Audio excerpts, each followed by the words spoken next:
تو ایک روز قارون بڑی آرائش اور ٹھاٹ سے اپنی قوم کے سامنے نکلا۔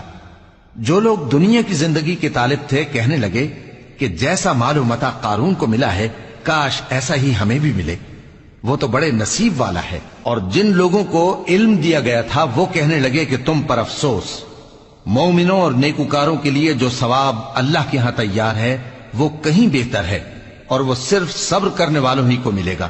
پس ہم نے قارون کو اور اس کی حویلی کو زمین میں دھسا دیا تو اللہ کے سوا کوئی جماعت اس کی مددگار نہ ہو سکی اور نہ وہ بدلہ لے سکا۔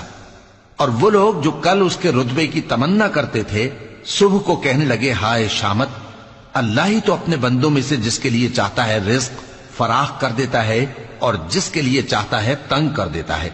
اگر اللہ ہم پر احسان نہ کرتا تو ہمیں بھی دھسا دیتا۔ ہائے خرابی، کافر کامیاب نہیں ہوتے۔